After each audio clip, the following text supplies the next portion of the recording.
નમસ્કાર દોસ્તો, સ્વાગત છે આપ સૌનું અમારી યુટ્યુબ ચેનલ ઉપર। છેલ્લા કેટલાય સમયથી આમ આદમી પાર્ટીના ધારાસભ્ય ચૈતર વસાવા ચર્ચામાં છે। એમની અનેક વિડીયોઝ, ફોટોઝ સોશિયલ મીડિયા પર ખૂબ વાયુવેગે ફેલાયા। અલગ અલગ મુદ્દાઓ લઈને એમના સમર્થકો જે છે એ પણ રસ્તા ઉપર આવી જાય છે। તો એવા સમયે એવા સમાચાર આપણી સામે આવ્યા હતા કે હવે એમનો જેલવાસ જે છે લંબાયો છે।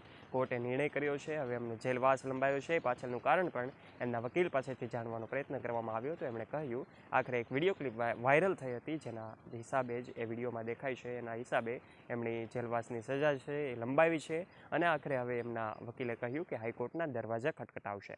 પરંતુ બીજા દિવસે આ ઘટનાએ નવો વળાંક લીધો। એમને એક ઓફર મળી કે જો તેઓ જાહેરમાં આવીને માફી માગશે તો એમને શું થશે। આખરે હકીકત જાણવા માટે વિડીયોમાં અંત સુધી બન્યા રહેજો। કોણે આપી છે આ ઓફર, તમામ બાબતે વિગતે વાત કરીશું અને ઓફર સ્વીકારી છે કે નહીં, તમામ વાતો જાણવા માટે વિડીયોમાં અંત સુધી બન્યા રહેજો। અને જો દોસ્તો તમે અમારી યુટ્યુબ ચેનલ ઉપર પહેલી વાર આવ્યા હોય અને અમારી ચેનલને આપણે હજુ સુધી સબસ્ક્રાઇબ ન કરી હોય તો આજે જ નીચે રહેલું બેલ આઇકન દબાવીને અમારી યુટ્યુબ ચેનલને અવશ્ય સબસ્ક્રાઇબ કરી લેવાની જવાબદારી તમારી છે, કારણ કે આવા ને આવા રસપ્રદ અને રોચક વિડીયોઝ અમે તમારા માટે લાવતા રહીએ છીએ। સૌથી પહેલાં અમે તમને એ જણાવી દઈએ કે આખરે 5 જુલાઈના રોજ એમની ધરપકડ થઈ ત્યારથી જ એમના સમર્થકો, એમના ચાહક મિત્રો અને ડેડિયાપાડાની જે જનતા છે એમાં ઘેરા રોષનો માહોલ છે। સૌ લોકો રસ્તા ઉપર આવી જાય છે। પોલીસ દ્વારા એમને અટકાવવા માટે કડક પોલીસ બંદોબસ્ત પણ ગોઠવાઈ દેવામાં આવે છે। પરંતુ બીજા જ દિવસે જ્યારે એ જાણ થઈ આખરે હવે જે એમની જેલવાસની સજા છે લંબાવાઈ છે, એમની હવે હાઈકોર્ટમાં દરવાજા ખટખટાવવાની જરૂર પડશે, ત્યારે એમના જે ચાહક મિત્રો છે એમાં વધારે રોષ ઉગ્રતા પકડી લે છે। પરંતુ એમના ત્રીજા દિવસે આ ઘટનાએ એક નવો વળાંક લીધો। આ ઘટનાનો એવો વળાંક આવ્યો કે એમને એક એવી શરત મળી, એવી એક શરત મારી વ્યક્તિએ એવી ઓફર કરી કે જો તેઓ જાહેરમાં આવીને એમના સમાજ માફી માગશે તો હવે એમને જેલની સજામાંથી પણ મુક્તિ મળશે અને હવે હાઈકોર્ટના દરવાજા ખટખટાવવાની જરૂર પણ નહીં પડે। ત્યારે શું છે હકીકત એ તો જાણવું રહ્યું, પણ આખરે લોકોના મનમાં તો એવા પણ સવાલો થઈ રહ્યા છે કે શું ચૈતર વસાવા આ ઓફર સ્વીકારશે ખરા? જાણવા માટે વિડીયોમાં અંત સુધી બન્યા રહેજો। દોસ્તો, સૌથી પહેલાં વાત કરીએ કે અલગ અલગ વ્યક્તિઓ જે છે, અલગ અલગ વકીલો જે છે ચૈતર વસાવાને મળવા જાય છે।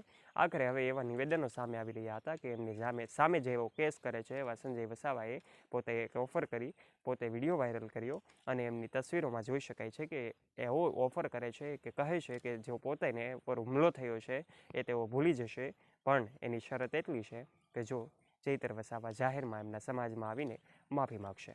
પરંતુ ગઈકાલે એવો પણ સમાચાર સામે આવ્યા, એવા વિડીયો સામે આવ્યા કે જેમાં એમના પત્ની, જે કાંઈ પણ છે ચૈતર વસાવાના ધર્મપત્ની, એમણે કહ્યું કે માફી તો નહીં જ માગે। આખરે આ સત્યની લડાઈ છે, સત્ય પરેશાન છે પરંતુ પરાજિત નથી। આવા અલગ અલગ લોકો જ્યારે અનુમાન લગાવી રહ્યા છે ત્યારે હકીકત જાણવી રહી કે ચૈતર વસાવાએ આ માફી અંગે શું કહ્યું છે।